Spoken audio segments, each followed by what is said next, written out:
अफतारी का इंतजाम ट्रैफिक एहलकारां ते अफसरां नूं मनावा पुलिस लाइन तो अफतारी का समान हर चौक विच पहुंचाया जाता है। मजीद दसन के लाहौर तो मलिक मुश्ताक।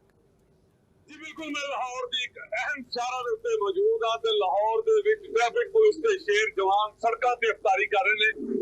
एक अफतारी उत्तों सरकारी अफतारी आ रही है, लेकिन अफतारी सड़कों ते होंदी पई है इस वास्ते कि लोग अफतारी के टाइम से अपने घरों के विच टाइम नाल पहुंच सकन। मेरे नाल डीएसपी साहब राशिद साहब मौजूद है, इन्हां दी पूरी टीम ने इत्थे चलती ट्रैफिक के विच रोड के उत्ते दस्तरखान सजाया ते नाल ट्रैफिक भी गुजार रहे सन ते नाल अफतारी भी हो रही थी। इस हवाले नाल गल कर रहे हैं। ये अफतारी सीटे साहब वालों सानू मिलनी गई, बहुत अच्छी अफतारी तुसी आप देखिए। और दूसरा असि रोड ते इस पर होने हैं कि अवाम नाल जिहड़े बरबक और टाइम नाल सेफ्टी नाल अपने अपने मंजिल मकसूद ते पहुंच सकन। मतलब रोजाना यो ही हाल है कि जिन्हें भी रोजे गुजरे ने इस तरह ही गुजर रहे हैं।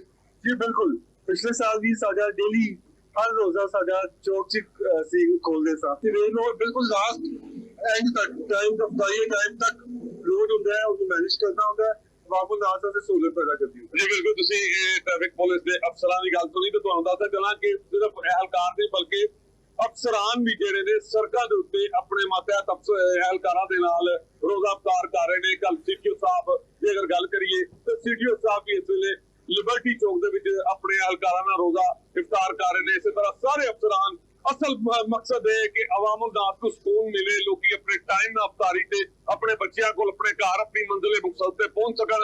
इस हवाले नाल क्योंकि ट्रैफिक पुलिस एहलकार हर साल की तरह इस साल भी रोड के उत्ते रोजा रख के ड्यूटी भी कर रहे हैं ते रोड के उत्ते ही रोजा अफ्तार भी कर रहे हैं। जी जी मलिक मुश्ताक, बहुत शुक्रिया।